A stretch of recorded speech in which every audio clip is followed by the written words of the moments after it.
PlayStation 2 имеет ряд игр, которые способны работать в разрешениях даже 1080i. Правда, этих игр всего 5. Остальные тысячи игр для этой платформы хорошо, если выдают 480p. И при неплохом качестве современного телевизора и не на самой большой его диагонали смотрится это неплохо. Но чтобы добиться действительно четкого изображения, придется прибегать к помощи апскейлеров. Обойдутся они вам от $100. Если же мы говорим о более серьезном оборудовании с лучшим результатом вроде FrameMaster, то это будет стоить уже нескольких сотен $. Но в случае с PlayStation 2 у вас есть возможность обойтись без этих трат.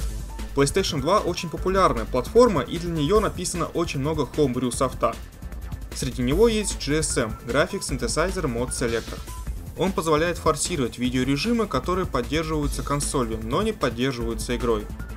Чип консоли, который так и называется – GS – Graphic Synthesizer, поддерживает очень многие видеорежимы, вплоть до 1080 по высоте в интерлизовом режиме.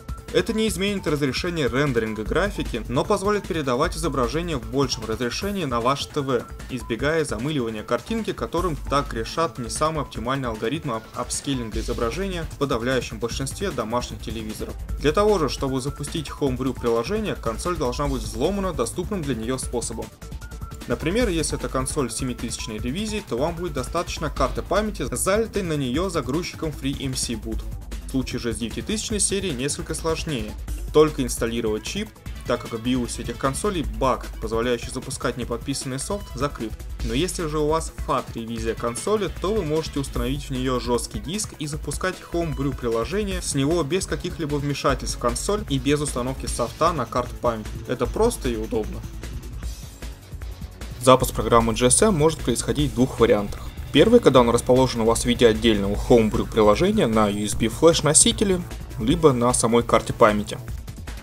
Тогда через Elf Launcher вы находите GSM, запускаете его, выбираете нужное разрешение, сохраняете результат и после этого запускаете игру, либо с DVD носителя, либо еще каким-то другим доступным вам способом. В случае запуска бэкапов игр тут еще все проще. В таком случае вы находите OPL, программу для запуска игр с USB носителя либо жесткого диска, уже со встроенной программой GSM, и там в настройках задаете нужное разрешение видеовывода, сохраняете параметры и запускаете игру. И то, как это работает, вы можете наблюдать на своем экране прямо сейчас. Я проверил на двух своих консолях, на FAT с жестким диском и слимке 9000 серии с установленным чипом.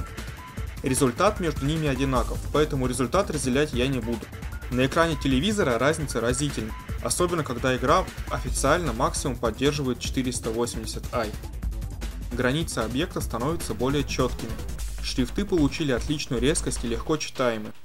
В темных сценах, например в хоррорах, теперь можно хоть что-то разобрать, не напрягая глаза.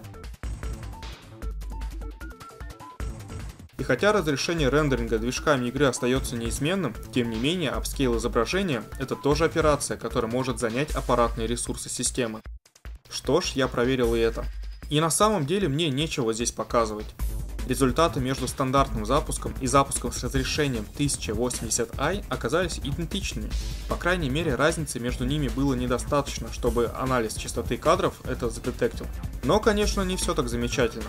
Не все игры способны запускаться в режимах повышенного разрешения видеовывода. Большинство, но не все. Список совместимости вы без труда сможете найти в сети. Также иногда даже совместимые игры выдают баги. К примеру, загрузочный экран игры Deus Ex при переходе на него переключает видеорежимы. Из-за этого телевизору и плате захвата приходится включать синхронизацию сигнала, которая длится пару секунд. К тому же сам загрузочный экран выводится некорректно, словно через строчное изображение выводится в прогрессивном видеорежиме. Однако такие баги никак не проявляют себя в игровом процессе, поэтому лично я считаю их несущественными. Получается, за очень малые деньги можно выводить очень хорошее изображение с вашей PlayStation 2 по компонентному кабелю. А в случае с FAT консолями вообще можно добавить жесткий диск и кроме доступа к апскейлу изображения, еще и получить возможность запускать бэкапы игр из вашей коллекции, не используя дисковод этой старой консоли, то вообще замечательно. Если вы еще не пользуетесь Homebrew программой GSM на своей PlayStation 2, то я настоятельно вам это рекомендую.